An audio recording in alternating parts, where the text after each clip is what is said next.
Okay, I'm going to turn that down a little bit. Considering, I don't know why, but the volume just peaks like crazy. Let's see if I put it right there. That's about where it was last time, though. Just gonna have to turn on my volume like crazy. So to about 12 o'clock, see what that does. Hopefully it tunes it down quite a bit. That would really help. The mic about right there.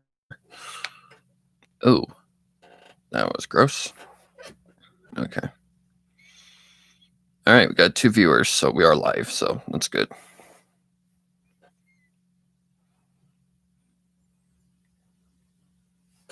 All right.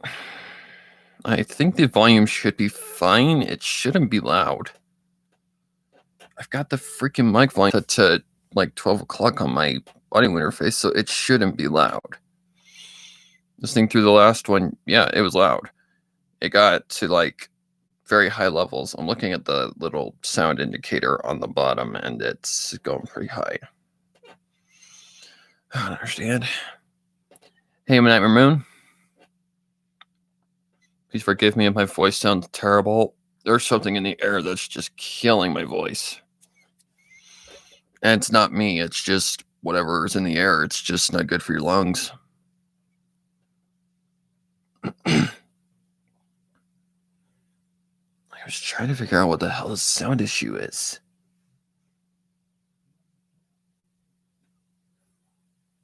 Oh, geez. This is a new name.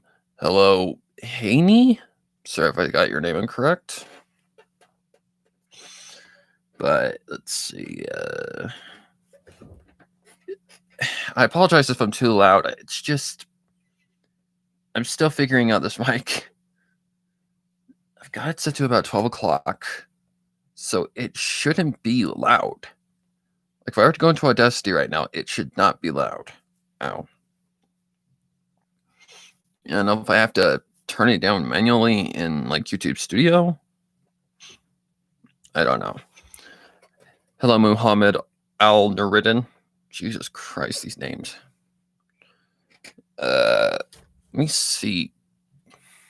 I mean, the only way I can tell if the actual volume is loud, like to the point where I can't, if I'm listening, it hurts my ears, is to listen back to it on my phone.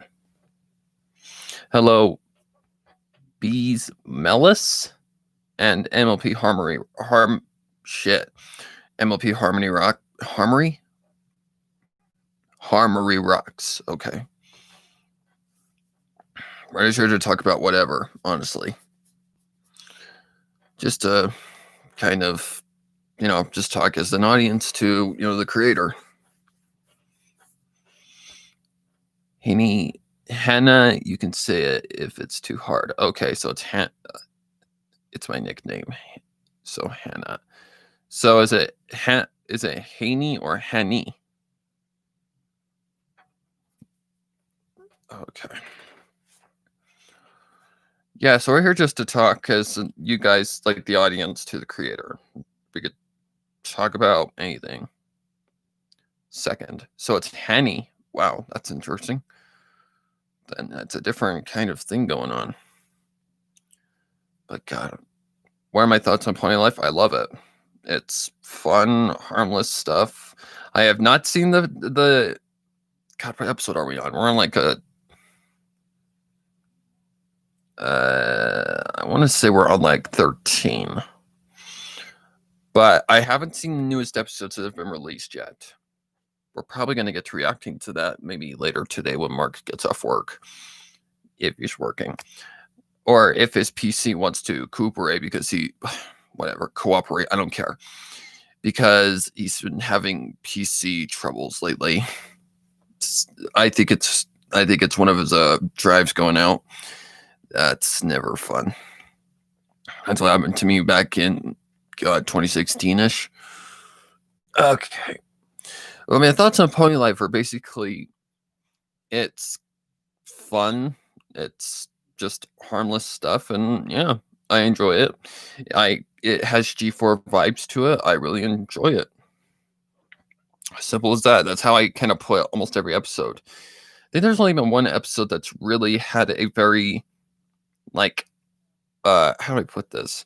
Like, beyond what it's meant to be kind of feel. Wasn't that Applejack got her hat back? How Applejack got her hat back? That one was a really good episode. I'm really liking Applejack's character in this one. I like her as the fourth wall breaker. It reminds me of Pinky Tails because she's the fourth wall breaker in Pinky Tails and Pinkie Pie, technically. I should be drinking coffee. I should be drinking water, but whatever.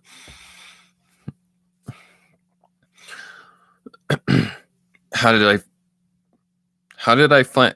Are you talking about G4 on its own? I would imagine that's what you're talking about.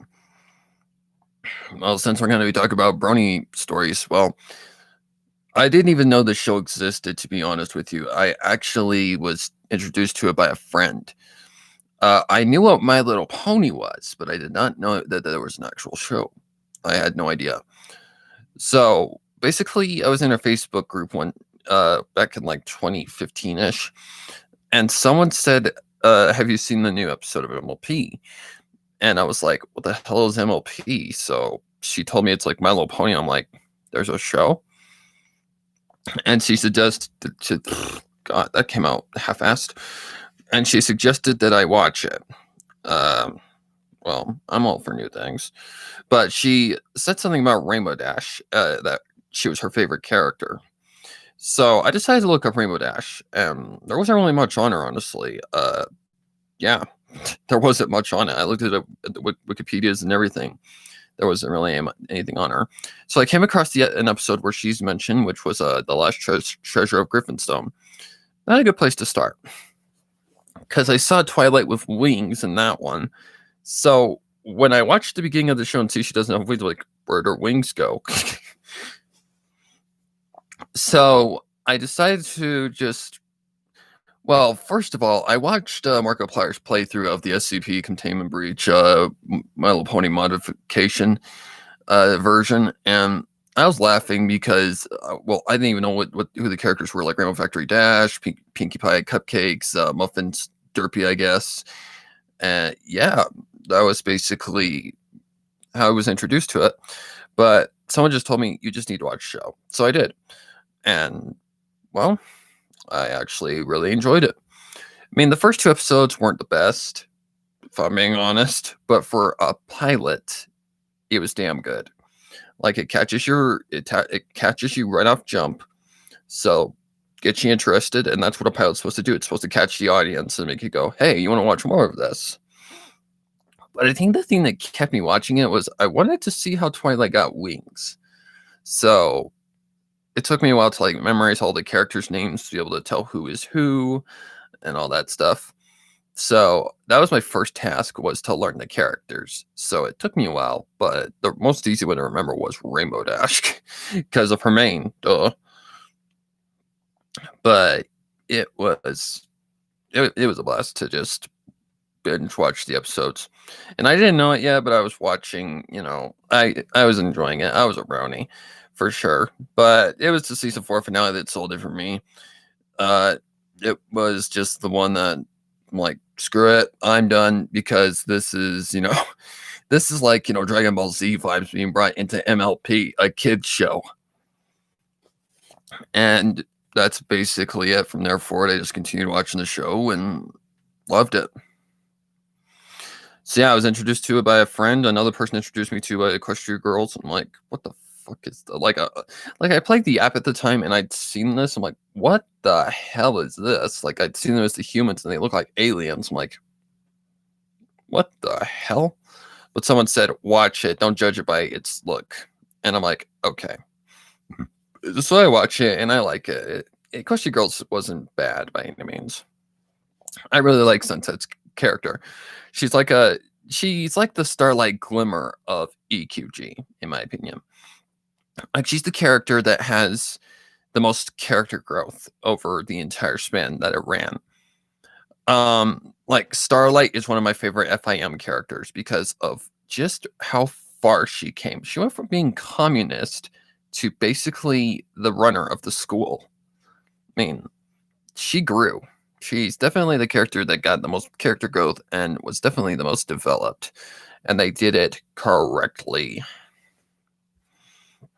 Like, they gave her the moments where she screwed up and went back to her old, her old habits caught her again. That was every little thing she does. She found a friend that was unlikely, a good friend, but Trixie and her can relate because they've both done bad things, but they can be forgiven for them. I don't consider Trixie a villain. She's more of just a nuisance, honestly, in the beginning. Like, she's just kind of an annoying character that is egotistical. Then there's Magic Duel, where she's corrupted by magic. So yeah, that's literally all I see Trixie as. So when she came back in season 6, yeah, it was a surprise, but I was happy to see her back because I wanted to see more of her character. Like, she's one of those characters that had the chance, had the potential to change. So my favorite villain is Chrysalis. Mixture between Chrysalis and Tyrek. That's why I'm so glad they did not reform her. I was like, please do not reform my favorite villain. I love Chrysalis the way she is. Sealed in stone. Good enough for me. Cozy Glow was kind of starting to grow on me, but again, her character makes zero sense, and I don't understand anything about her character and who she's supposed to be. She's a rushed villain. Like, she has no backstory, and that's the one thing that irks me about a villain. If a villain doesn't have a motive, like a reason to do what they do, they aren't a villain. They're just a killer. They don't make sense. But then again, as Tyrek said, what fun is there? I am making sense.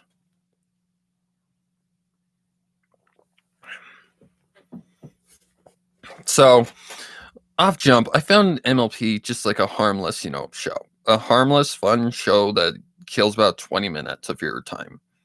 Literally, that's it. But it grew on me, and yep, here I am. The dark side of MLP and all that stuff was introduced in the fandom. I love the show and still love it will always love it. But the dark side mainly revolved in the fandom, and I've always been a horror fanatic, so it wasn't really anything new. Just being introduced to Grimdark was a little bit more of a holy crap, because Grimdark's a different type of horror. It's a more intense horror. Not very many people can handle it. And let's see, I like Cushy Girls. Mine's Tyrek. He's very strong, but not strong enough to be Twilight. I'm not even going to even try to do an impression of him, because last time I did that, I nearly killed my voice. Yeah, I really like Tyrek and Twilight's battle. That's what sold the show for me. Let's see. Do you make MLP fan fiction often? When I get time, or when I have to write something for Halloween, because that's kind of a tradition on my channel. I have to write stuff for Month Macabre if I can. Love Census.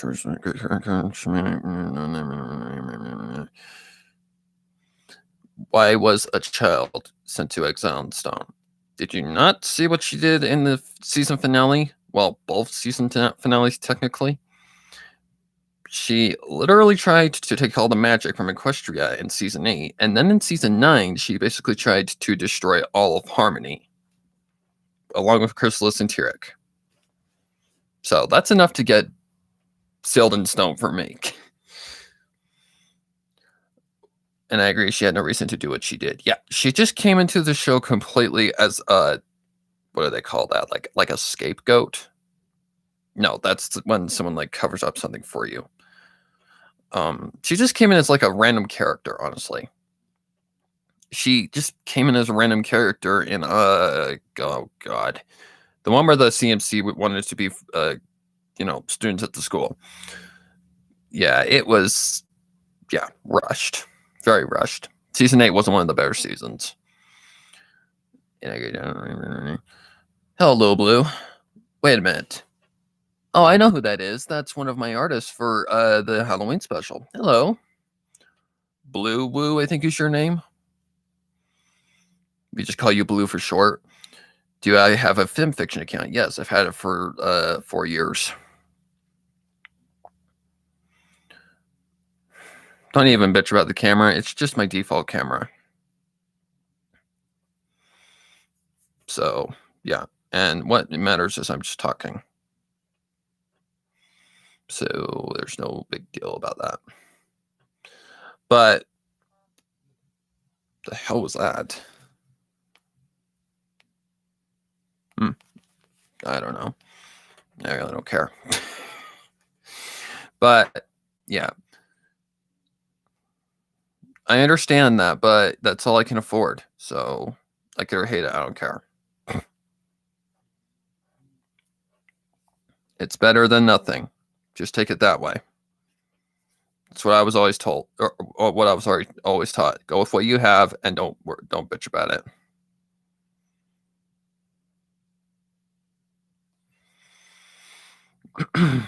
Besides, I only live stream to talk to my audience. I don't really live stream to do much else. Like, I'll do live reactions every once in a while, but I have to do that on the other PC if I want to do a live reaction. So, yeah. And if the mic volume is too loud, I'm sorry. I am trying to fix that, but I don't know. I don't understand why it's so high. I've got it set to 12 o'clock right now on the gain knob. If you don't know what that means, it's like right center, right in the middle. I don't know why. I tried to set it low and it just comes out loud in the end. I don't know. Maybe it's in my settings for the stream. I don't know. I might have to look into that. Ay, ay, ay.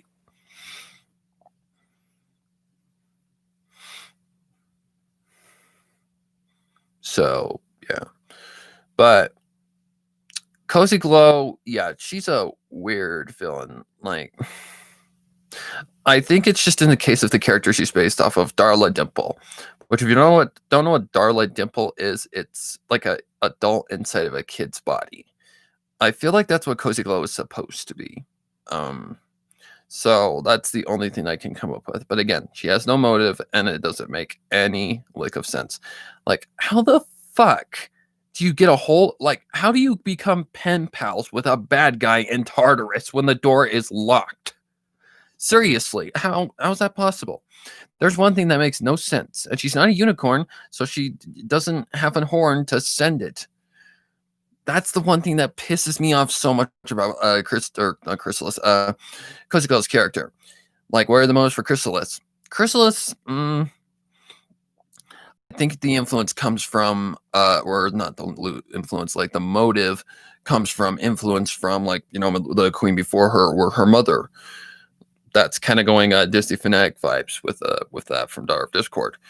But that's mostly where it comes from. It's probably part of her family line, or, like, you know, something like that. Like, we're taught to be evil.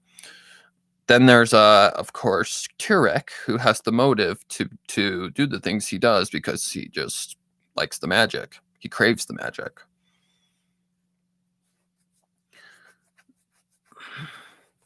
Syed, or whatever your name is, dude, if you don't know what my job is, then why are you here?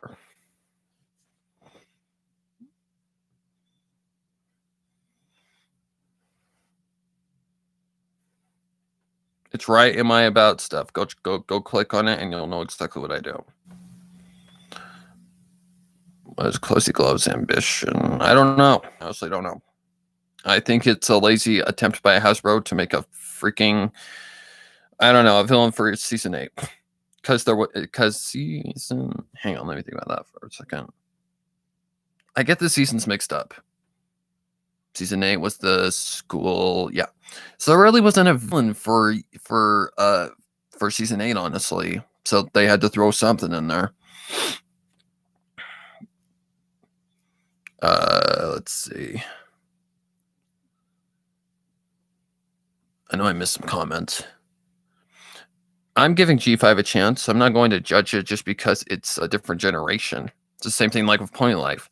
Pony Life was, you know, Pony Life was more of a, how do I put this? Like, okay, first glance, yeah, it did look like Teen Titans Go. I'm not gonna lie, but you don't judge something off of an ad or, you know, something that doesn't even implement what the show is. Like, when I saw the actual trailer for it, I'm like, oh, this kind of looks good. You know, it does look actually really good. It looks well made, and it doesn't look like it's just another, yeah. So Pony Life reminds me more of just like something simple for kids, but it can apply to adults as well. If you're a simple person like me, who doesn't really give a crap if it's like a very deep show or if it's just simple, fun little humor. How Applejack got her hat back was actually a really, really, really almost kind of like Fame and Misfortune kind of thing going on. It was basically about don't follow every freaking trend. Something that this time and generation of kids needs to know, because how that goes. Tide Pods. What was the one where they were like jumping out of a car and going down the road? I can't remember what challenge that was, but it was a stupid challenge. Most of the point, it gets killed, or it gets you killed. Like Tide Pods, I don't know who the hell came up with that, but why? But it was just a freaking, it was just, I don't know. Don't follow the trends, people. Don't follow the trends. Don't be a leader. Don't be a follower. Be a leader. Let's see. Yeah, dude, too personal. I don't give away my living location because that's not how it goes here. If you're gonna ask stuff, ask outside of personal. Not being rude. I'm just being me. That's personal. Hello, Venus, by the way. Sorry if I missed your comment, but they're going too fast for me to keep up with. Plus, I'm still not quite fully awake, so yeah, that's the thing. That's what this is for. Dude, an address is really where you live, and I'm not giving away my location. Either ask something else or get out.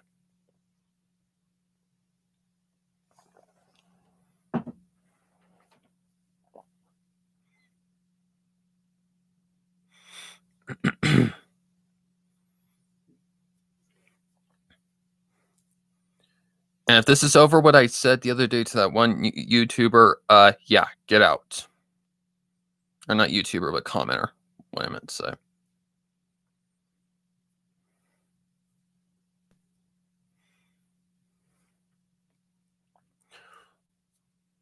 Trolls don't.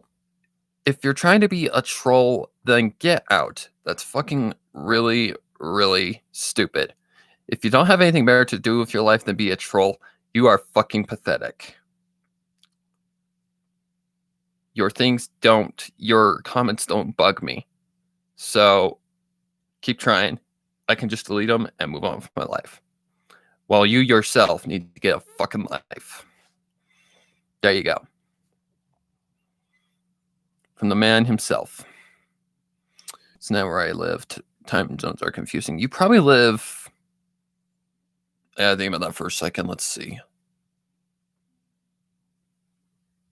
That's got to either be like Asian time or like an Australian time. I think that's how it goes. I think that's the time zone difference. Hello, Jacob Blackherd. I'm doing pretty good. I'm enjoying my break from work, which is good. I needed it bad. Also, just a little plug for a minute. If you guys haven't seen the latest community post, go check it out because Silent Ponyville will be coming out pretty. Shit, I haven't changed my calendar. I'll do that later.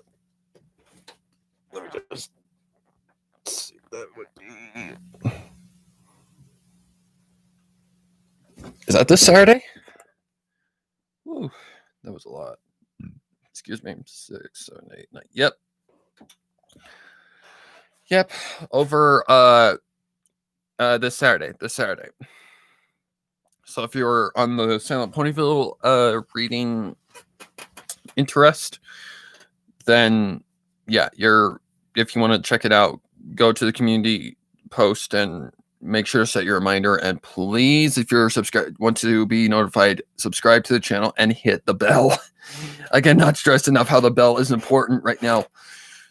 YouTube is making shit so hard anymore. But yeah, I haven't seen the latest episodes of Pony Life, so yeah, I don't know. We may or may not be reacting to that today. I don't know. Not me on my own. I do it with friends. So guys, just ignore the fucking troll in the comments.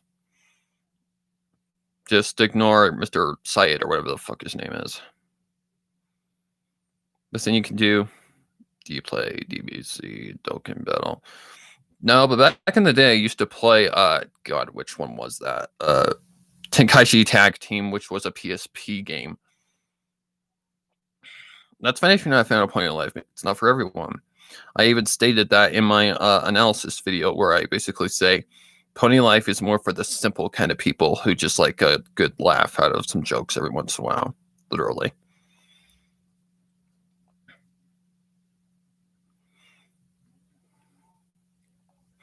I play the guitar. Oh, by the way, Bees Melis. Sorry if I'm getting your name incorrect. I do have hobbies outside. I play guitar. Let's see what else. Not really. I really don't like to draw that often.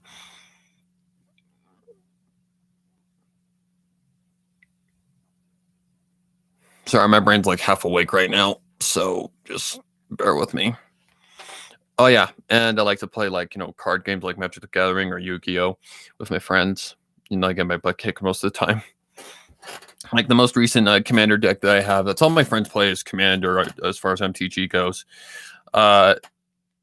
He had all I have is like a wall deck. That's why they called it the president deck. I'm not going to start political shit on here. That's a no-no. Yeah, speaking of that, I did actually get into a conversation. Holy crap, did it blow up unintentionally? And yeah, I had to basically say, hey, I didn't do anything wrong, so the person who started this crap needs to be kicked. I'm a fan of audio dramas that can make MLP. That's cool. How many have I reacted to? Let's see, I've reacted to Dar Discord, I reacted to Briar Discord, Princess Trixie Sparkle. In the process of reacting to Remembrance, let's say there's one more. Pinky Tales is kind of an audio drama, kind of, sorta. In a way, it is. I have yet to watch Pony Life. Is it funny? And it's more for how do I put this? Like, if you like simple humor, yeah, it's funny.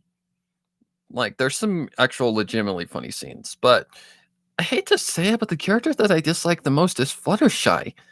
That one episode where, yeah, one of the God, not to give away spoilers, but there's an episode where Fluttershy's character is bad.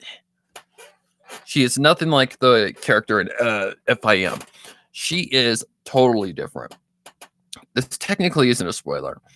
Basically, the characters are, well, besides Twilight, are nothing like what they were in FIM. I've got to think here.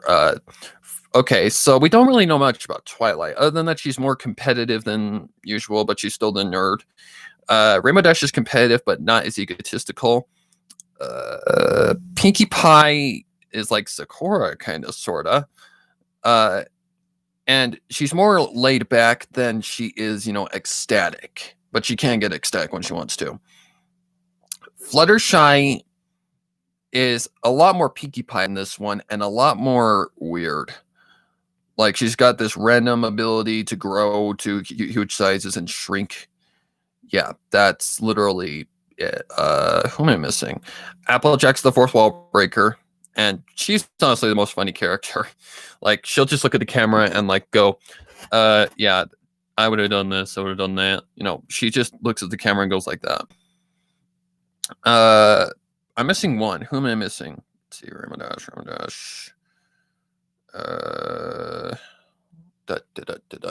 Who am I missing? Fuck. Really? Who am I missing? Oh, Rarity. Rarity is honestly one of my favorite characters. Next to Applejack, Rarity is actually a really, really good character. Like, that's a lot coming from me, seeing Rarity was my least favorite of the main six. Honestly. Syed don't scare me, so he can keep spamming only once. I don't care. Just ignore him, guys. Ignore him. I feed on the troll's ambitions. So keep spamming, dude. All it does is just makes me all the more pleased. But Rarity in this, she's less the drama queen. Like, she has her dramatic moments, but she's not, as dramatic as she was in FIM, like to the point where it's annoying. Like, she's not the kind of character, like, if she gets dirt on her hoof, she's gonna have a freaking panic attack. Like, how would I put Rarity? She's kind of got a little bit of a like Twilight to her as well. Like, she's got a very big Twilight to her. Like, as far as Lesson 0 goes, like, that's as far as like Rarity's character has gone so far. Like, there's still a lot of shit that hasn't been explored with the characters. So yeah, it's kind of hard to really depict exactly who the characters are and their personalities, because it's slowly but surely being played out in these episodes. So that's literally all I can say. The characters are just all over the place right now. So we're slowly but surely just learning more and more about these characters. Syed, dude, you're not getting to me, so knock it off.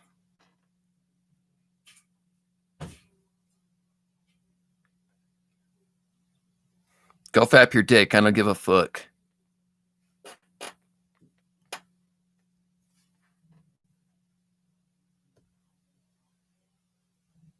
In fact, here, have this.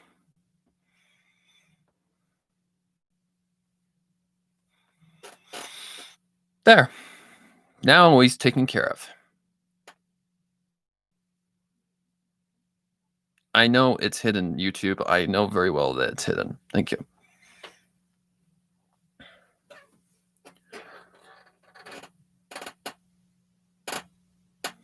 It's a troll. He can't handle that there's somebody more productive and much more successful than he is. So, yeah. What's your favorite non-pony MLP character? Hippogriff Dragon, Menor Gallus, and Grandpa Gruff. There's two other characters that I really like. I like Smolder and I like Yona. Because Smolder is very like, how do I put this? Like, she's a lot kind of like Rainbow Dash in a way, but she's a good character, like a very funny character, kind of sort of. Yona is one of the most appreciated characters. She's got a very good personality, and that's what I really like about her character. She's actually a yak that's actually a good yak. This fucking chair, I swear.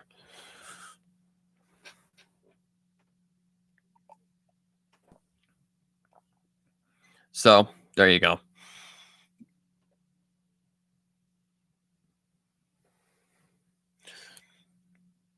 Yeah, Yona's a really good character. I really do enjoy her character a lot. Like, she grew. Hang on, I gotta think of the season number.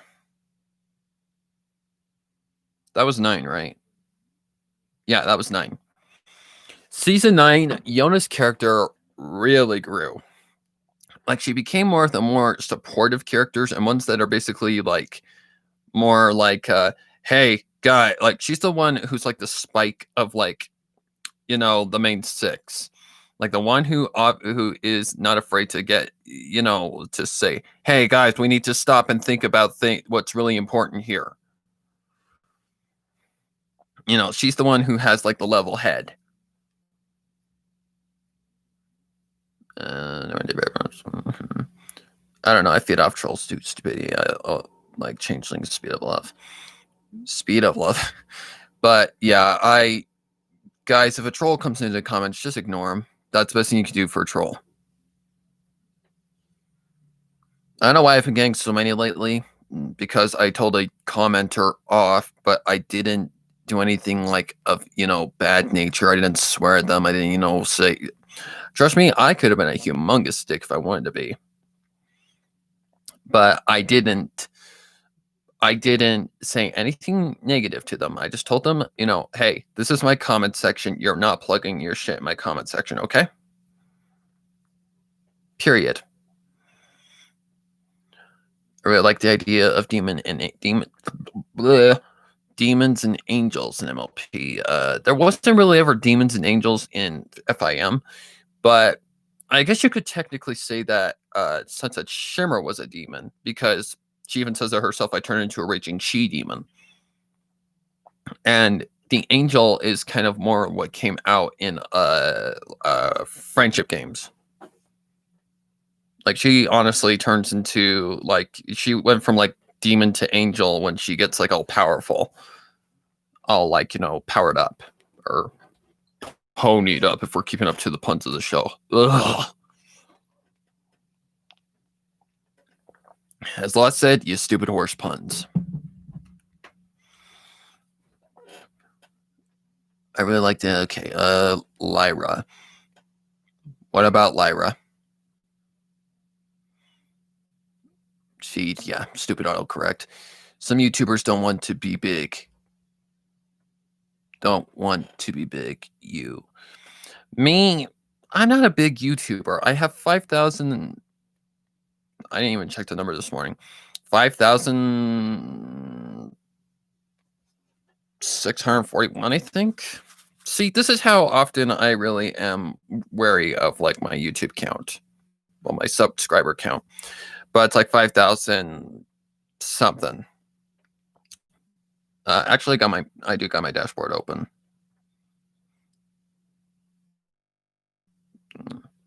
If the stream lags, it's just because my computer's doing a lot of work. 843. Okay. 5,043. So we're on the verge of 6,000. Yona is very adorable, just like a Celis. I love Sambar and Yona's relationship. I don't honestly know if they're together at the end of the show. That's up for debate. Kind of like with the Applejack and Rainbow Dash thing, that's interpreted as either same-sex marriage or they're just, the grumpy old mares. Since you've reacted to a few audio dramas, what's your favorite? I can't decide, to be honest. That's tough. Honestly, it is. I really enjoyed Bride of Discord, but if I have to say I have a top, even though it's incomplete, I would say definitely Remembrance. Remembrance is very high quality and has just a very, very good story. Like the storyline to it, holy crap. My favorite is Princess Luna. Yep, Princess Luna is amazing. The night shall last forever. I mean, Remembrance just has good music. It's got great story. I hate Cadence's character, though. I do not like Cadence's character in it. I mean, I get it. They're supposed to be, she's meant to be the one who's the stick in the mud. But she's honestly so, I don't know. Her character isn't believable. If I can just, like, say it. Like, okay, I don't care if your child is born with the same eyes as the husband you lost. You don't blame the child on that. If you do that, you are the most selfish person in the world.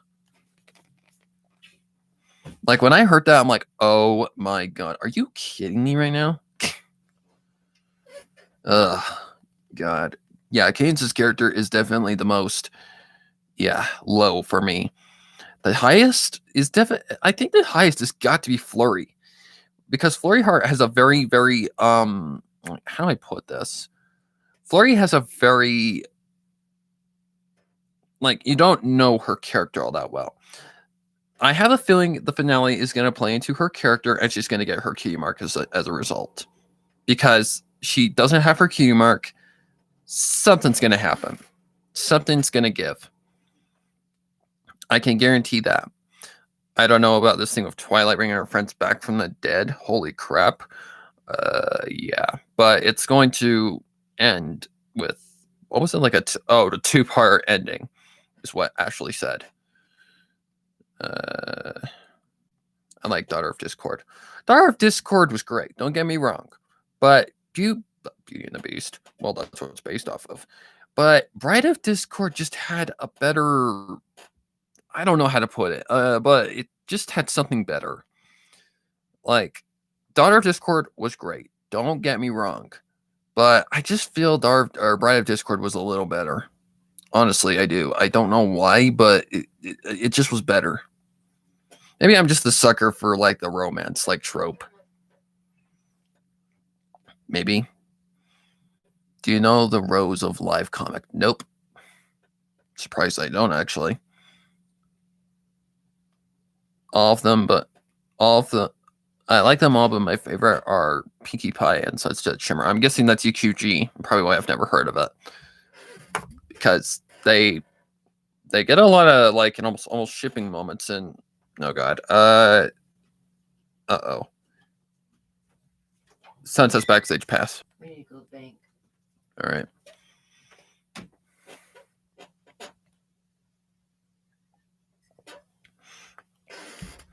I may have to take a little. I'm gonna have to take a break from the stream, but I will be right back. I probably will be gone up to about 10 minutes, so just hold tight. Isn't there a way to pause the stream? So you guys just talk while I do the thing. I don't know if there's a way to pause the stream, but whatever.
Okay, I'm back.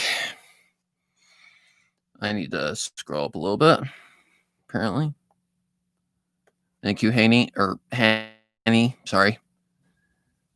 Whoa. You guys had quite the lovely conversation while I was gone. The F is going on. Da, da, da. Holy crap. How long was I gone?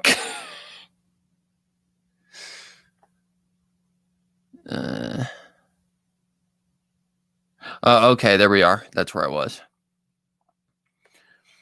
What is my favorite Grimdark that I've narrated? I don't know. There's a lot of them that I've loved to have narrated. So far, I'm really enjoying Silent Ponyville. It's not the best to narrate, but it's definitely a fun one. What my favorite one to narrate? Probably the first person ones, if I'm being honest. First person is a lot of fun because you get to basically be the character and you get to voice act as them. But which first person one would I like the most? Let's see. I'm sorry, Twilight was a really fun one because playing as Twilight in like Lesson Zero mode is a lot of fun. Project of Elimination. What was the one? That's not a Grimdark though. An Act of Kindness. Reborn really wasn't all that fun because I wasn't really a first person at that time. Let's see. Moment of silence. Why not discuss about what we like doing on YouTube? Okay, you guys talked.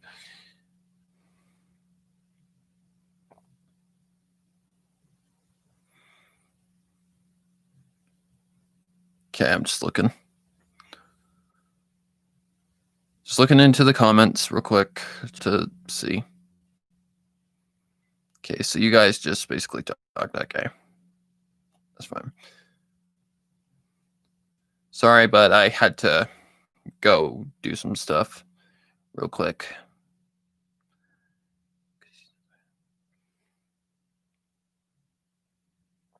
Okay, I think I covered the majority of it.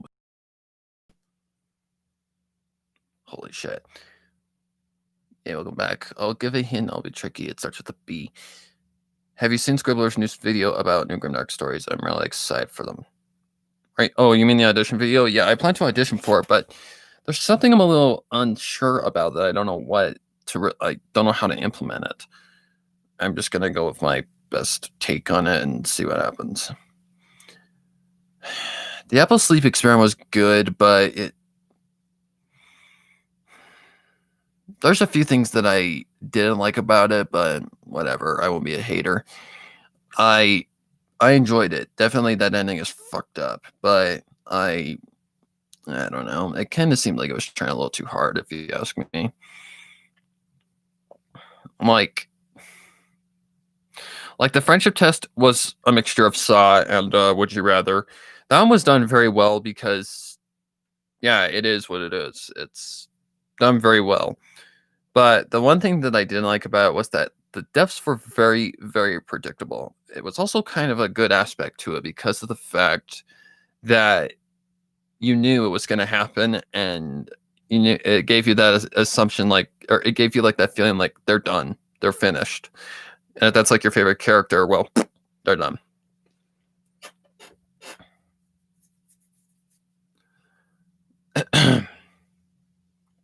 I can't remember what the hell I was talking about before I left. But yeah. The friendship test was a very hard one to get through. I pretty much was broken at the time when Twilight died, pretty much. Like, I've actually watched the movie too, and holy crap, messed up movie. By far, definitely a messed up movie.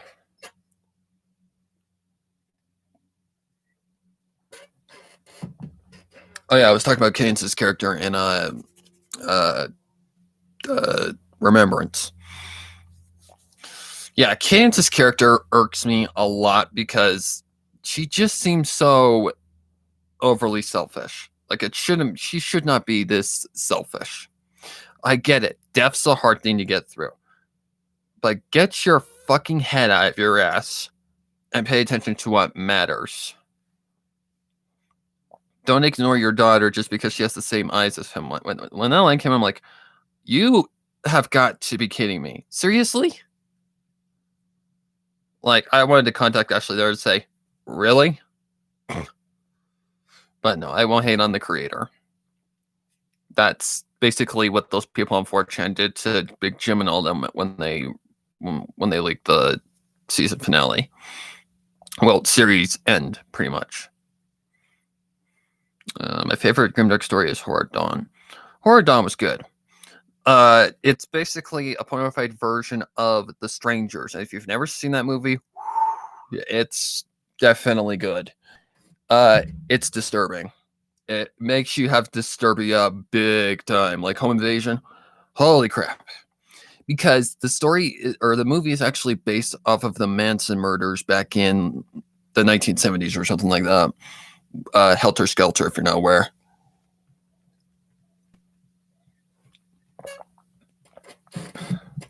And if you don't know who Charles Manson is, oh boy, you've got some history to catch up on.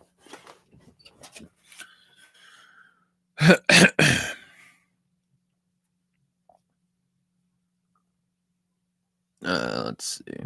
Yeah, I really wish someone would slap Cadence. I was really hoping that Twilight would talk some sense into her in that actual scene, in the latest episode of Remembrance.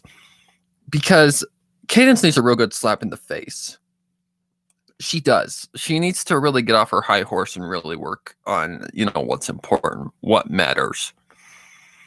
But I get it. She's meant to be this selfish because she is who she is in this story. But I like how it's a different kind of take on, like what Argo Damon did years ago. Which, if you don't even know the original Remembrance, it was an animation done where Twilight basically gives up her immortality and alicorn stature to be with her friends in death. Very, very tough thing to watch. Ever seen Rocket Insanity? I don't like that story. I've read it. It's horrible. Horrible. I hated Rocket to Insanity. It's trying to sell off of cupcakes, for one. Two, it's horribly written, and the grammar is just, oh my god, horrible. And three, the characters are completely out of character. It's rushed writing. It's horrible. Horrible. Obab's version is better. Much better. I haven't listened to it, but I know Scribbler was an English teacher, so I know for a fact she could do better than whatever the fuck the writer was thinking at that time. Good God. Plus, it's extended as well, like 6 hours worth, I think. And yeah, it's done so much better. It's kind of the same irk I have with Rainbow Factory. Rainbow Factory, the problem with it was the pacing. The pacing was over dragged. Oh my God, really?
Sorry.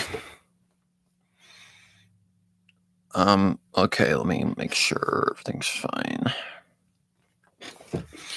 Yeah, sorry about that. Oh, I didn't mean to put all caps. Whoops. Should I listen to the friendship test if you feel like you're mentally prepared to be demolished?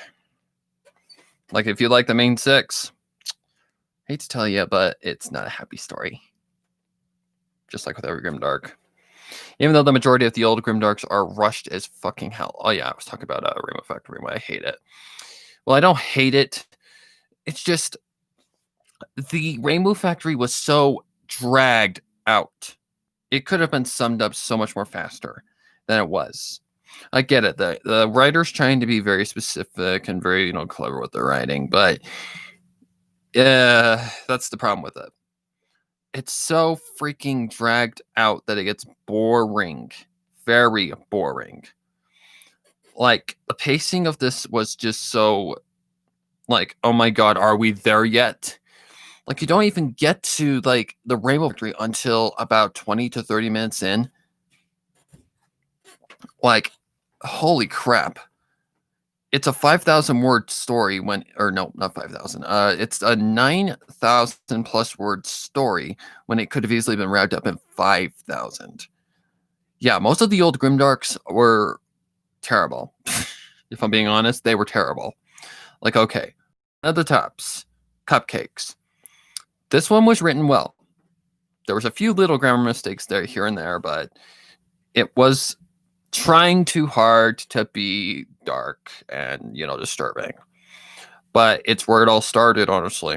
And to those who don't know, it was written before Party of One. Most people assume it was based off of Party of One. Nope. Total opposite. It was written before. It was like 3 months before it premiered, I think. Yep, about 3 months.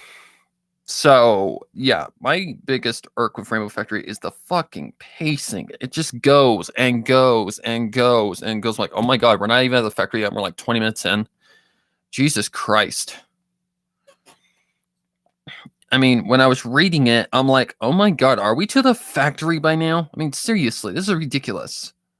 We should have been there like fucking bad we should have been there in like 3,000 words. This is like ridiculously long. And it was bad. Like I said before in the stream, if a villain doesn't have a motive, it bugs the crap out of me. They do give a little something, like Rainbow Dash can't afford to pay for the house above Ponyville, so this is why she accepted this job. It pays well. I'm like, that's not a motive. That is an excuse. A motive to murder innocent ponies is you need to have something severe. And going back to trying to think here. And actually going back to Butterflies now and really, really, really paying attention. Fluttershy's motive makes 0 sense. The story makes 0 sense. It's disturbing, yeah, but that's it. It's just disturbing because it's disturbing. But Fluttershy's motive makes 0 sense. And the whole thing with the butterflies is completely it makes no sense.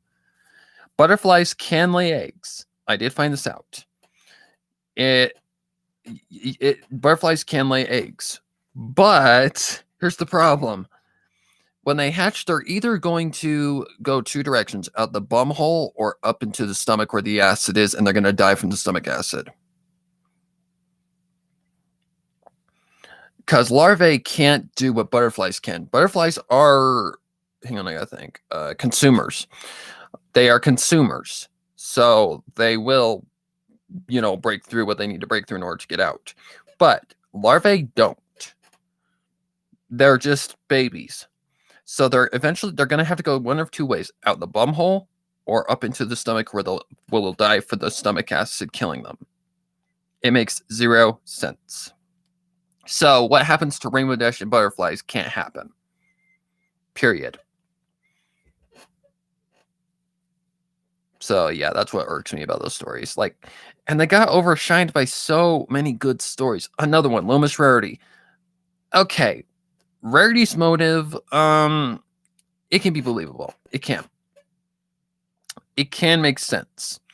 But the ending is so inconclusive. It is mind-boggling. I don't understand why that one got so many views and so much credit.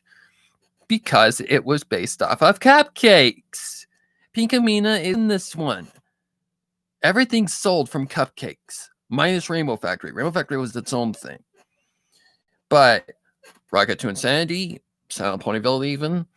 But here's the thing. Silent Ponyville uses the cupcakes aspect with a way that it makes sense. Like I won't actually spoil it, even though it's technically a spoiler. But the aspect of like, the cupcakes part of, whatever you call it, Silent Ponyville, it is implemented into the story to make sense. It actually is an aspect of Pinky's reasoning for being in Silent Ponyville. So that makes sense. It's not lazily written, and it's not using something to sell off of something else. Like it's not trying to use something else to sell it. And that bugs the crap out of me when something does do that. Or when I see like 5 Clop Fics over actually good written fan fiction on femfiction.net on the featured page. Like, yeah, that's annoying. Very annoying. Like, there's actually way better written stories than what I've seen on the featured page, and they don't get the recognition that they deserve. This is why on my channel I normally do like newer stuff to give the writers the credit they deserve, where they can't, get the light on the featured page or like, get actual credit where credit is deserved. I will happily read their story, and I will give them the credit they want, or that they deserve, I should say. Like the most recent one, minus Silent Ponyville that I read, Underneath, that story had me chilled to the bone, especially that ending. Like, holy crap! Yeah, didn't see that coming. Plus, it opened my mind to a few other things as well, like a few little possibilities of why the ending ended as it did. I'm not going to spoil it if you don't want to hear it. So, if you want to go listen to it, it's called Underneath, and it's like one of my more recent readings. It's a grimdark because of the fact of what you think about afterwards of how this is a possibility. So, yeah, I'll just leave it at that. It's just a very, like, it can go two ways. One is a very disturbing aspect, and another is a deep thought aspect, like a very heavily based theory. And I even brought this up to the author, and they said, sounds good to me. Like, they said they can even think of it as that. So there you go. What was their name? Like, oh god, Desandre Shy or something like that. Like, I can't remember. They have a serious obsession with Fluttershy. Guess that makes sense. Yeah, stay away from Sweet Apple Massacre. It's once again rushed, trying to sell off of something disturbing and just stupid. What's the motive for Big Mac doing the things he does? Because the CMC are being kids and they disturb his peace. Makes no fucking sense. And that is what bugs me the most about badly written stories, or like actual good stories that could have been better. It's like Rocket to Insanity had a lot of potential, but it's trying too hard to sell off of cupcakes. And that's what makes it horrible. Like Loomis Rarity was not a badly written story at all. It was actually very well written, surprisingly enough. But I think they're trying to sell off of the BDSM and, like the whole 18 plus stuff. They're trying too hard on that to focus on giving it an actual good ending. Like, the ending shouldn't have ended how it did. It should have ended with Rarity actually having a trial to face either being guilty of her actions or actually being innocent. That's how it should have ended. Not like it did. Like, completely inconclusive. When it ended, I'm like, are you kidding me right now? Ah, well, for the views, I guess. Whatever. There's another reason why I despise Rainbow Factory, but it's more of a personal reason. It's not, it's not because I actually hate the story. It's basically what was happening at the time I did read it, and the only reason I did read it. I won't go into that. See you later, Beast, Melis, or whatever your name is. Melis, I don't know. There's plenty of good grimdarks that I've read. A Process of Elimination. That's one that's currently in progress. The author's still writing it. They're just finding it's hard to get back to it, so they're just writing it. So that's up to the writer now. So yeah, it's a good grimdark so far. I'm really enjoying that one. It's actually very well written, very well paced, very well done. And let me think. Ray's collection was really good. That freaking twist was, oh man. I'm sorry, Twilight was good. Let's see, what else? Like I've seen so many stories that I've read so many goddamn stories that it's hard to really pick just one, or to remember all of them for that matter.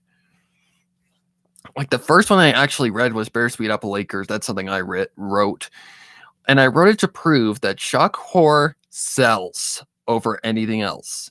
I also wrote a clop fic to prove that sex sells over an actually written good story. I swear.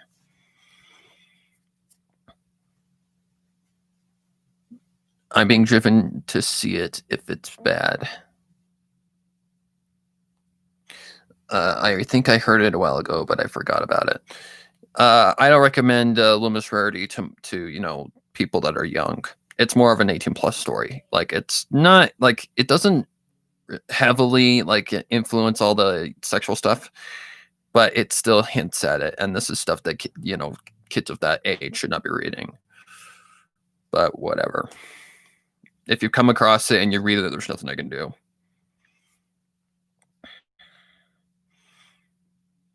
Like it was actually hard to find who the original author of it was, because I came across a version of it on FimFiction that was a copy-paste version of it. It was reposted. So I was a little I was trying to find the original author of it. Finally, I found it, but yeah. Loomis Rarity was just inconclusive. The ending was just horrible. Like they're trying too hard with the BDSM crap and all that stuff, so that's what ends up making the ending terrible. Like an actually good story can be ruined just by the ending. That's how easily a story can go from good to bad. It's like an Elira song, my Month Macabre fic for 2018. Some people didn't like the twist with Starlight. Some people did. Whatever. I don't give a shit. You like it or hate it, I don't fucking care. I really enjoyed Rarity's collection. And the thing is, the story is actually originally written in first person from Rarity's point of view, but I'm like, I am not reading a story as Rarity because I wasn't as confident in my ability of voice acting back then. That was 2018, something like that. Back when I was still Edgelord Sparrow. Ugh. Do not ever want to go back to those days. How do you think you got your name? What do you mean? Oh, how am I well known? That's a long story, actually. My fame actually started on fanfiction.net in a totally different fandom. I've always been gifted at writing. Like, where my fame started was in the Alvin and the Chipmunks fandom. Yeah, hard to believe, right? Yeah, I wrote a story that still gains traffic to this day, and we're talking back in 2015. Still gains traffic, tons of it. It's basically a love story between one of the most popular ships in that fandom, Alvin and Brittany. You don't know who the Chipmunks are, then you're not gonna get a word I'm saying. Basically, they're counterparts, like female and male counterparts. So I wrote a story about that, and I just wrote it completely out of boredom. Like I just completely wrote it out where I'm like, okay, we're just gonna write a lovely dovey love story because why not? And people loved it. Like people loved it. I am not joking when I say that either. It's got like, God, how many views? Like last time I checked, I think it was like 80K views. I think that was the number. 80K, 60K, something like that. On fan fiction. So I was a great writer. Man, I look back on that and I'm like, man, my grammar's terrible. So yeah, my writing wasn't the best back then. It's way better now. So then that goes to this. And that wasn't the only story I'd written. People were asking for a sequel to this. That's how good it was. And so I had to come up with the idea to write it for, like, I wanted to do another sequel. I wanted to do a sequel. And here's kind of how it's weird. In Hollywood, most sequels are bad. Most sequels don't match up to the first. Total opposite with me. The sequels are normally better than the first. Hard to believe. But I wrote it based on Alvin and Brittany's child that they have at the end of what was it called? Love Lasts Forever or something like that. I can't remember. Something like that. I can't remember. But yeah, it was just a cute little love story that I wrote, and it's about them like going from like, their high school days to their adult days, and making love and all that crap. But I never put anything explicit in there, like the process. I did write that kind of stuff, guys. I wrote plenty of it. But then the sequel revolves around something totally different. Like, I didn't want to just do another copy paste same exact idea. I wanted to change things up.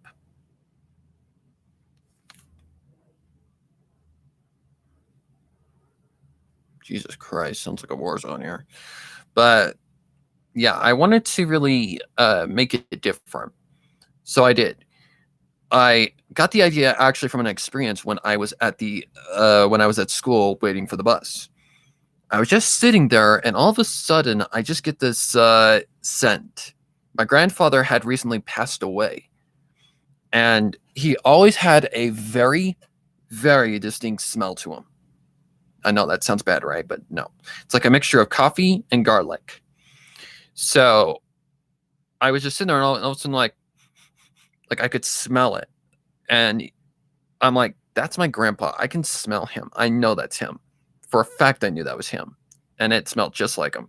So that's immediately where the idea sparked. Like, I can't even remember what the name of the stories are at the moment. But it's about his son going through the same exact thing, but there's a whole different aspect to it. Like, at the end of the... Hang on. Did they have a second child? Yeah, it was. Yeah. Sebastian was the first. Brianna was the second one.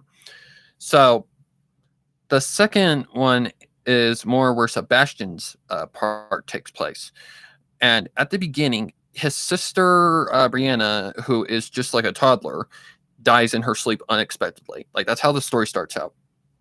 Now you know where I get my darkness from. So that happens. And they go on living because there's nothing they can really do. But she died of an unknown reason. So as Sebastian goes through life, he also has a girlfriend named Savannah. So, or no, was that a Destiny? My bad. Savannah's her mother.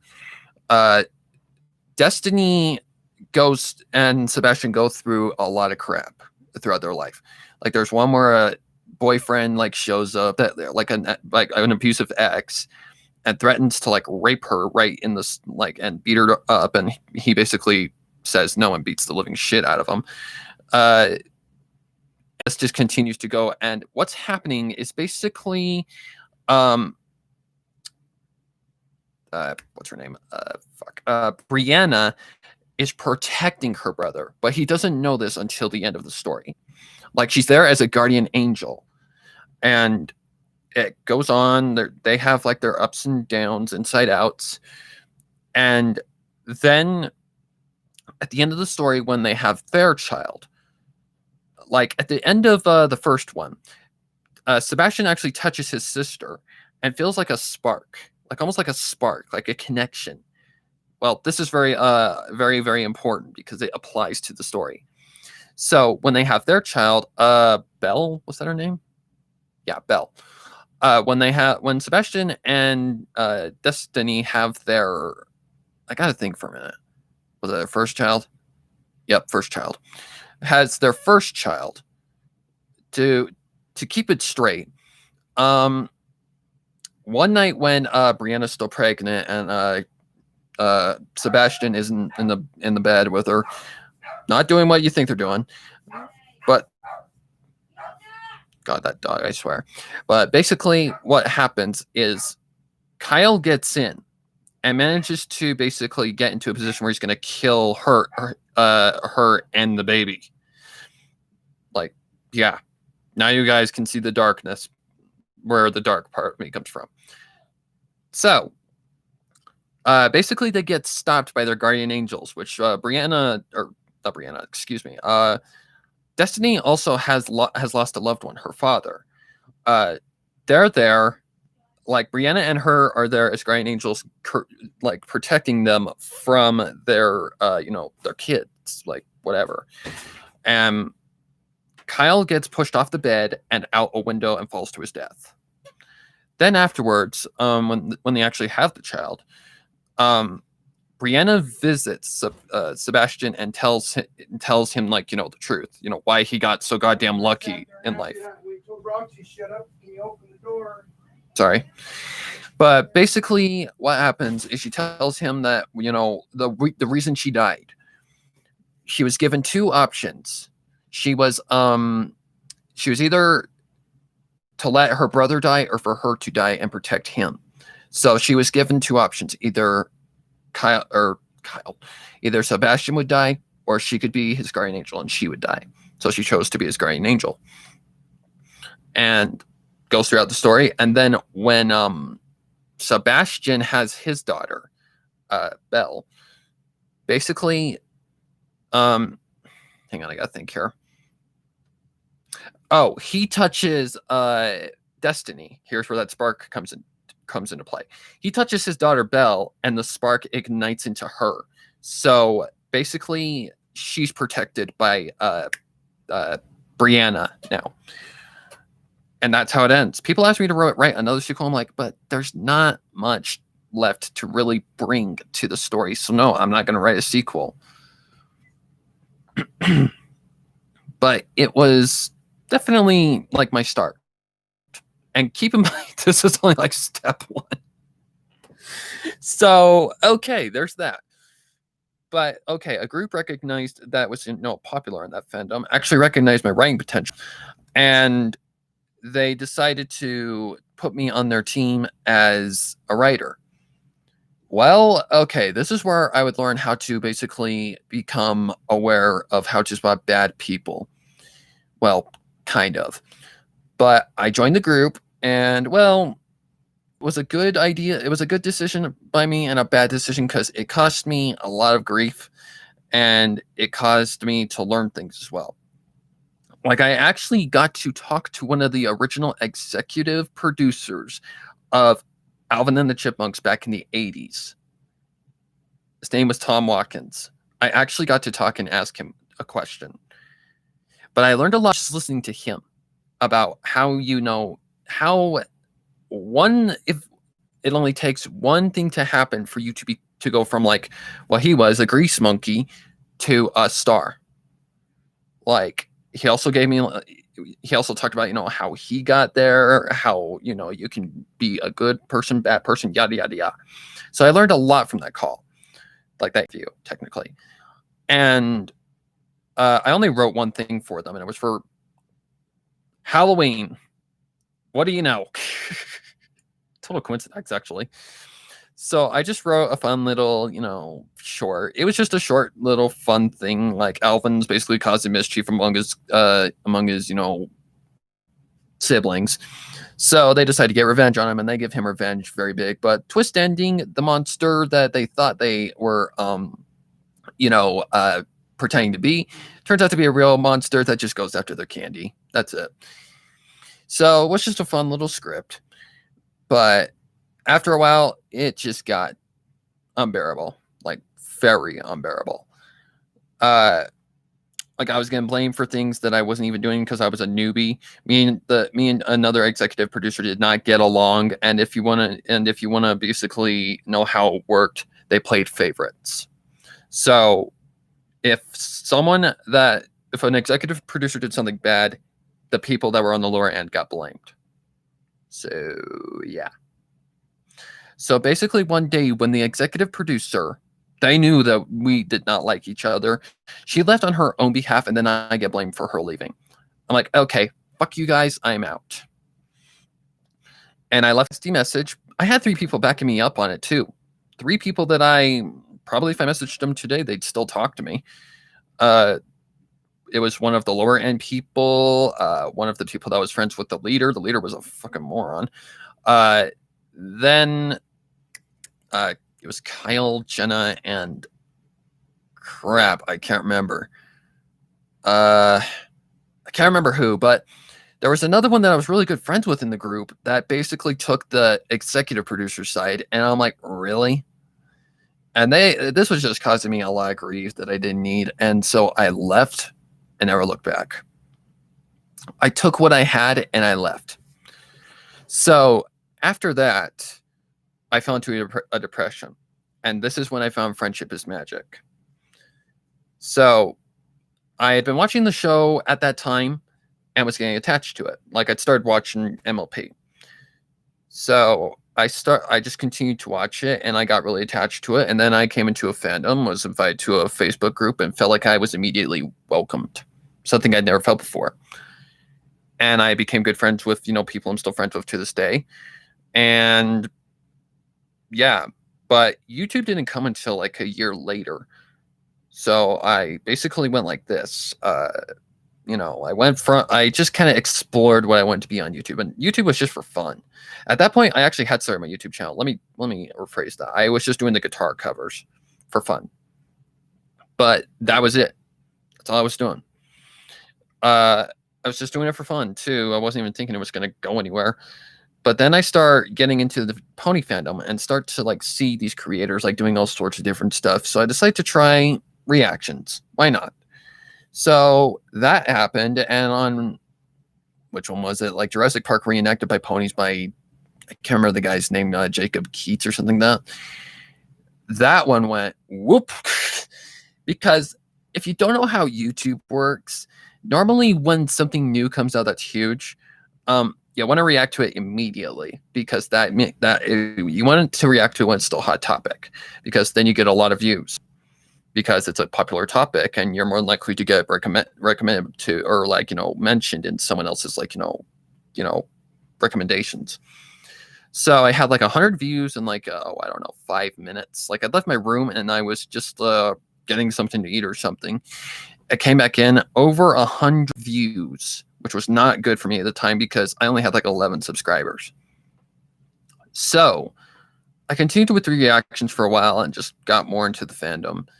Then I found Lost Narrator and saw that what she did and watched some of her stuff. I became a narrator and tried it for fun. I did a happy story at first and it didn't work out very well. So I decided to try dark stuff because why not try this? I did it, and well, I got good comments, I got really good reviews, and decided to just keep trying and trying and trying, and here I am. So yeah, my fame started way back before Pony. Like, I was a good writer, I got put onto a team. The team had nothing to do with my fame. Well, fame, I would just quote unquote that. Hello, Dr. Key. But it was a start, because I took a lot of what I had learned from that interview of Tom Watkins to really apply my own production. I didn't want to work under somebody else's fucking belt. I wanted to do my own thing, be my own boss. And well, here I am. I even got commented by one of the people who was on the team way after I'd left, and they laughed at it. I'm like, and I just left backward. So, but here's the fun thing. I recently found out that Karma got to them finally. They got copyright claimed, or not claimed, but they were threatened by Hasbro to cease and desist. C&D, or not Hasbro, excuse me, Bag Discerning Productions, the main runners of Alvin and the Chipmunks. They own the copyright. So they attacked what they're known as Monk Media now. They used to be known as the Monkcast. So they were basically told to cease and desist the Monkcast, which was their most famous thing on the channel. That's what got them all their views. That's what got them where they are now. So they had to delete every single video. They had to cease and desist and delete every single Monkcast video. And let me tell you what, there was over 100 easily. So I am laughing at this because, like, Karma, it finally bit them so fucking hard in the ass. And they deserved it. They deserved every bit of it. Because another thing that was unfair was there was a rule. If you left the team, you were not allowed to come back. Well, guess who was back on the team even after they had left on their own? That executive producer I did not get along with at all. So they left on their own behalf and they get back on the team. And the leader stupidly married her. Wow. So I'm like, yeah, I'm glad I got out of that little drama group. And I took that and I basically put it towards my content and basically did the best that I could do to create my own production. And here I am, slowly growing, but we're getting there. And at least I don't have a C&D from Hasbro. At least I don't have a C&D from Hasbro. I've gotten copyright claims, but and the only copyright claims I've gotten that are valid are on music that I used that was copyrighted. That's it. Everything else has been easily disputed as fair use. What was the first grim dark I ever read? It was technically Bittersweet Apple Acres, which is my own creation. And I just was laughing my ass off when I heard about this, and I went to their channel to even see if it was true. Yep, every bit of the Monkcast is gone. Every bit of their success, gone. And I honestly believe they deserve it. They're biased assholes that deserve everything they got. I don't blame Jenna or Kyle or anybody who was good people on that team. I don't put any spite towards them. I just hope that they can get out of it before it's too late. It was amazing. When I heard that, I'm like, it was so amazing. I'm like, oh, karma finally struck hard. Like, C&D is cease and desist. You don't do anything. Otherwise, you're going to get sued. And Back to Sony Productions is huge. So don't even try it. Like, I haven't checked back to see if, anything has happened. I really don't care, honestly. But they can hate me all they want.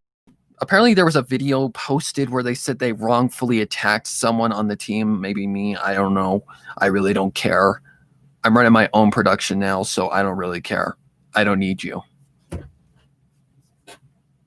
It was a start, yes.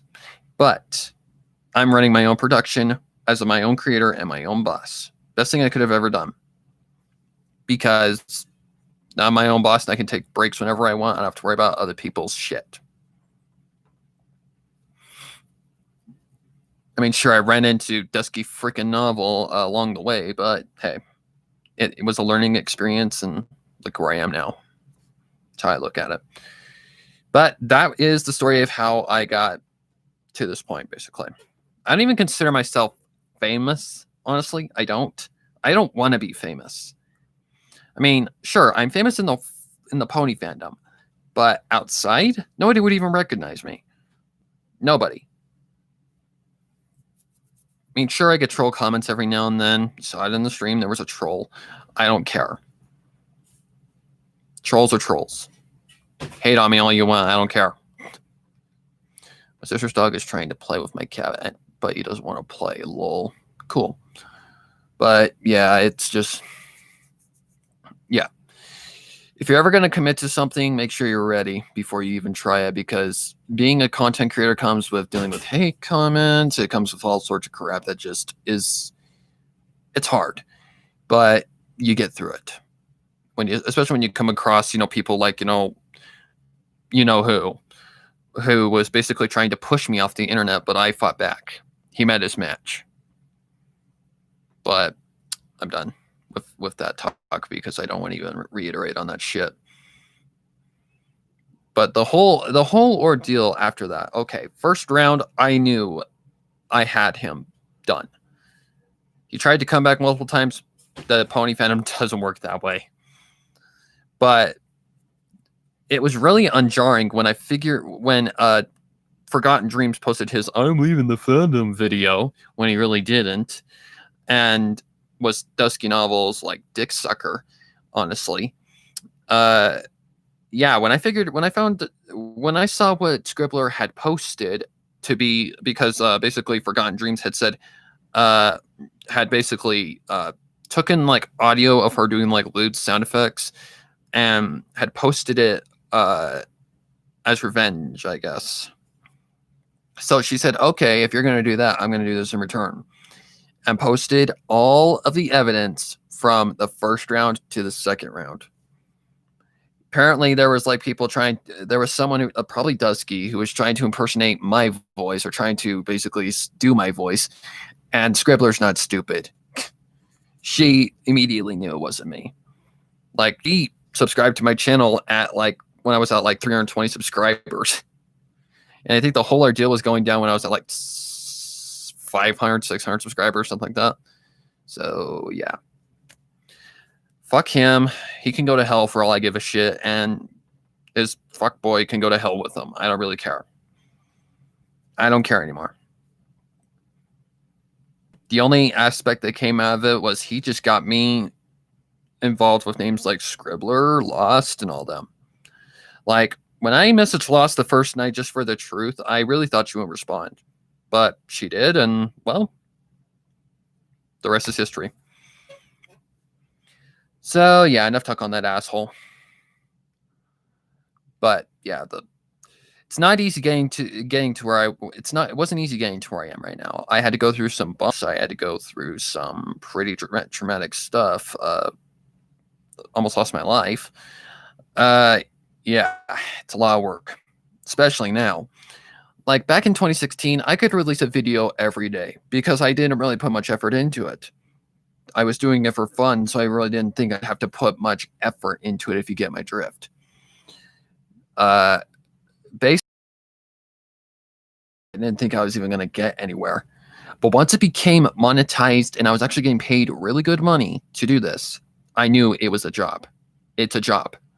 So now I have to put all of my effort in to make it the best it can be. Why do you think I got this mic? Whoops. Sorry if I just raped everybody's eardrums. God, I hate when I do that. But yeah, it's a job. It's definitely a humongous job. Now, what used to be like 5 hours of work going into a reading and all that is now over 20 plus hours of work. Audio cleanup and everything. When you get to a higher level, you better be ready to work because it's a lot of work. That's all I can say. I need to check this real quick.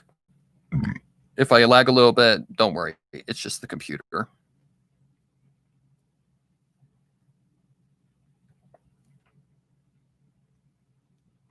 Who is this?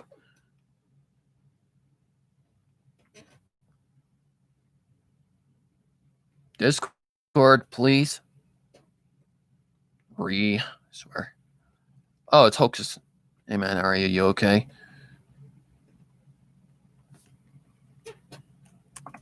Yeah, fine.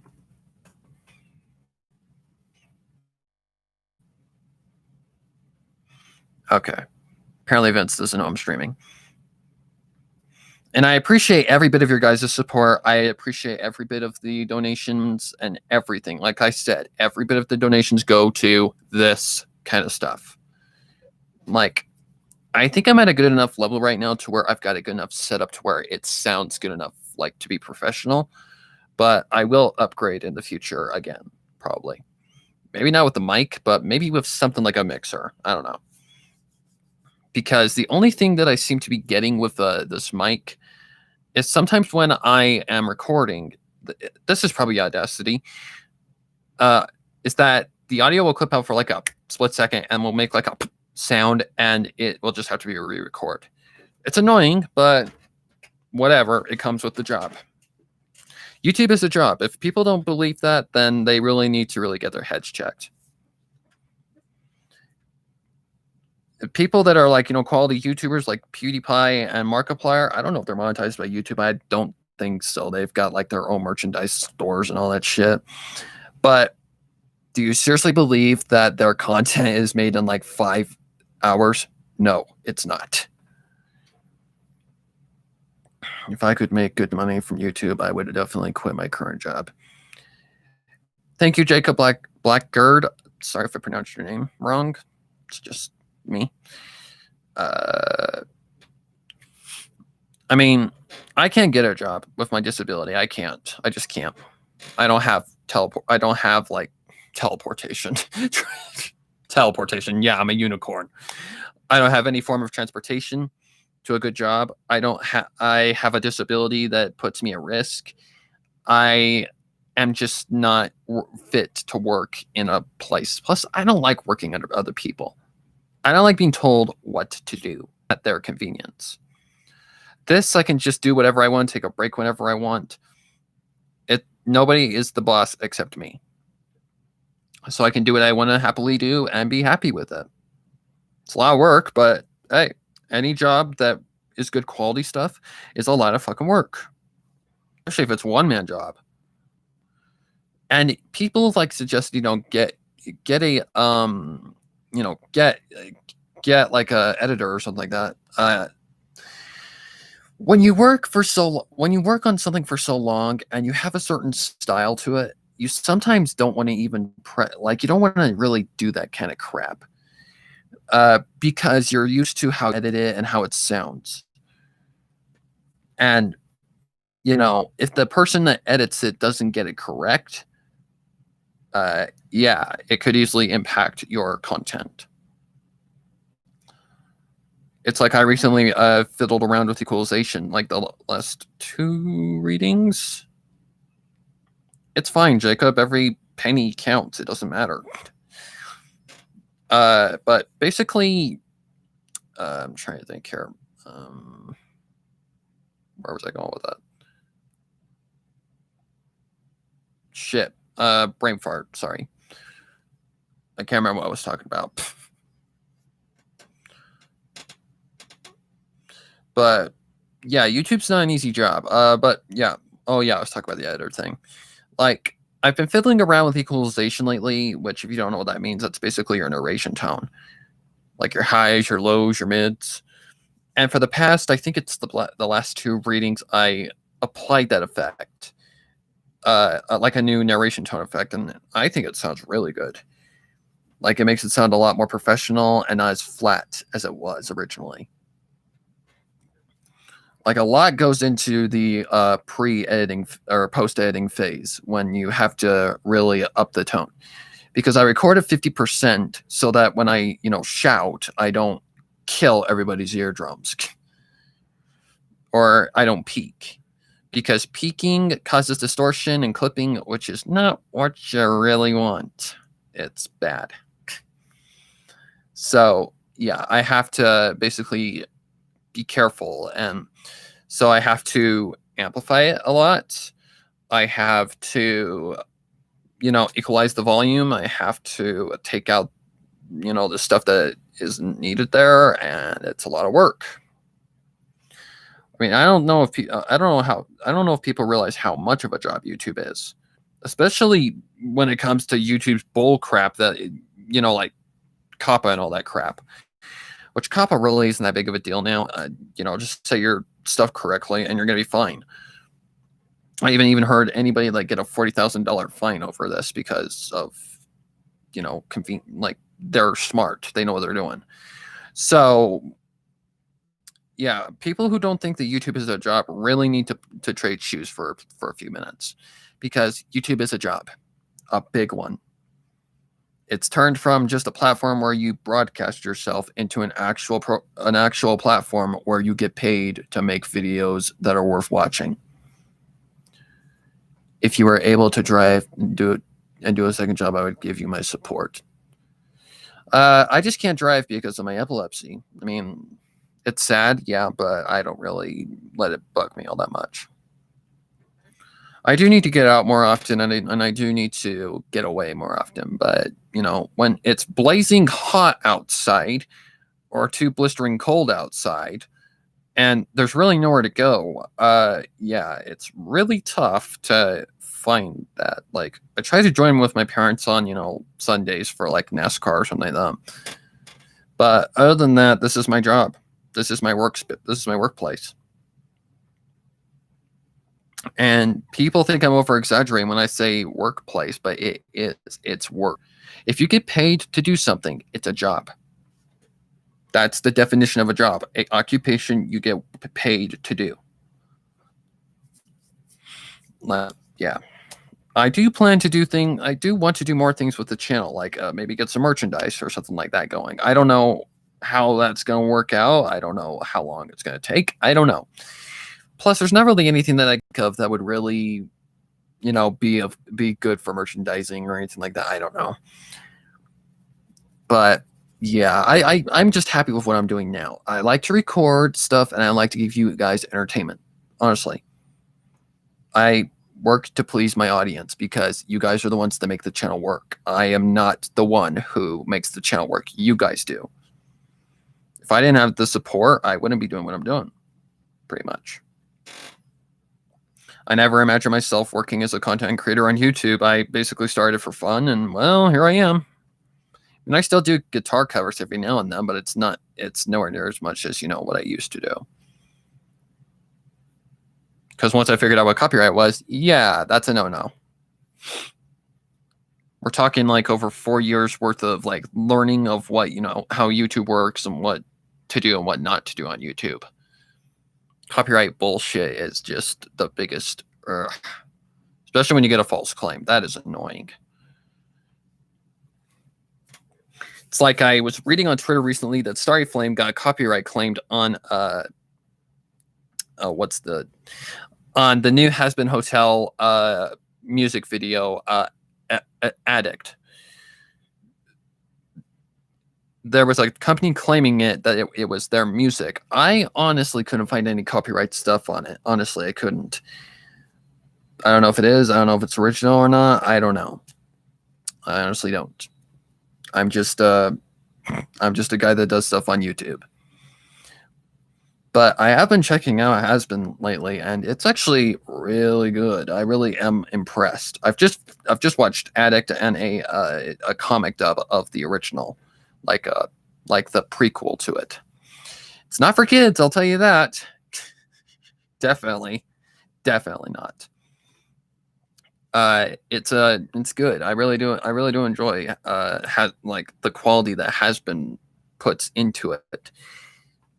It legitimately looks like something that could be on TV easily. Like, it looks like something that a TV company is actually working on to put together.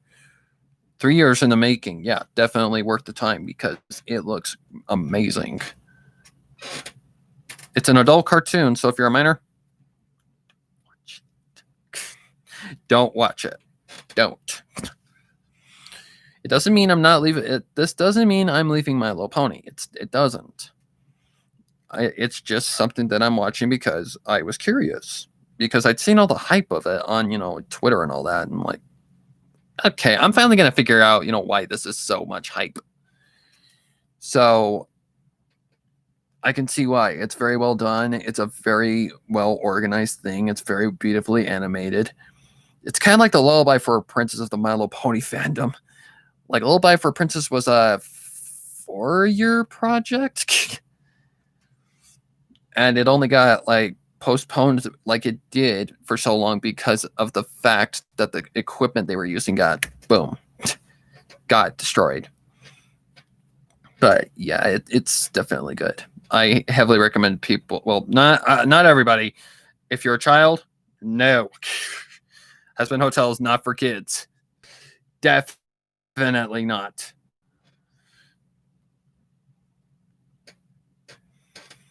Other than that, that's really my personal opinion on it so far. I haven't watched the pilot yet. I've just seen Addict, which is really, really good. I really do enjoy it. It's a good song too, actually. Very well done. Very well done on the lyrics, people. Vizzy Pop, whatever your name is, the one who created it. I'm honestly more excited. I'm excited to see more. I mean, if I could compare it to anything else, I would compare it to Lullaby for a Princess. Like, Lullaby for a Princess was 4 years in the making, and it turned out gorgeous. Angel Dust is interesting, definitely. They remind me of Liz Taylor from AHS Hotel. I even stated that on Twitter. I'm like, this character really represents Liz Taylor, who is actually a man that wants to be a woman. But Angel Dust isn't, well, they're gay, but they are a cross-dresser, not like, you know, a man that wants to be a woman. To my understanding. Ugh, there we go.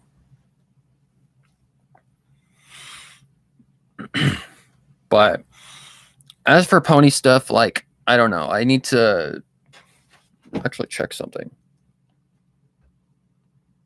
Okay, Mark hasn't messaged me, so there's no clarification yet.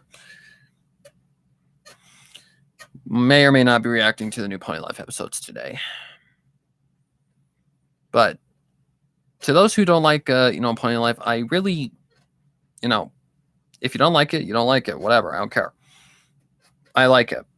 It's simple, fun humor for kids. And it applies to adults as well because of some of the stuff that I've seen in it. Like, there's some dark stuff, definitely. Like, what was the darkest? Oh, the one where... That might be a spoiler for people. Let's just say Dash majorly fucks up. As usual. But, yeah. Good. It's a very good, it's a very well done, it's not G4 and it never will be. And that's a good thing. It's not supposed to be G4. It's G4.5.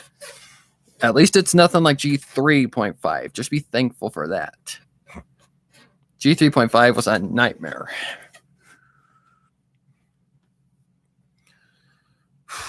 But, yeah. I don't know why, but I felt the need to watch 1408 after watching Hazbin Hotel. Hazbin Hotel seems more influenced off of, like, American Horror Story Hotel. The only difference is that the hotel, in the case of Hazbin Hotel, is not a hell for the spirits that die inside. It's more of a, like, how do I put this? It's a rehabilitation center for, the souls of hell. And Angel's the character is really interesting, to say the least. Reminds me of a story that I read way back in like a junior high. It was called Candy, and it was basically about a prostitute that was submitted to a pimp.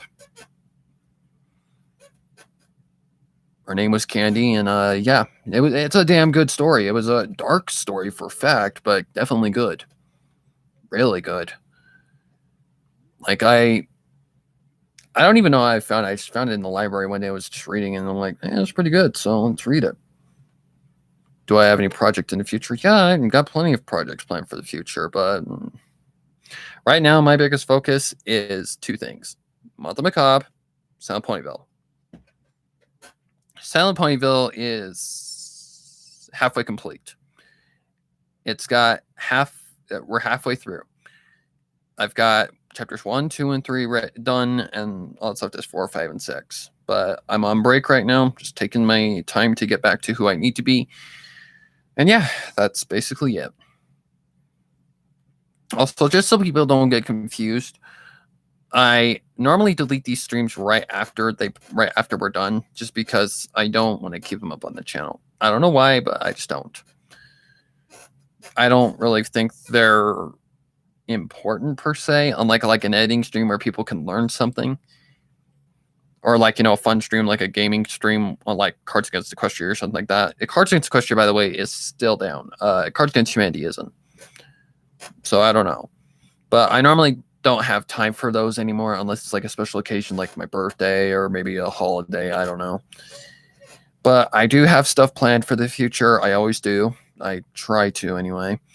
But my main focuses right now are Silent Ponyville and the Month of Macabre special. So we'll see how it goes.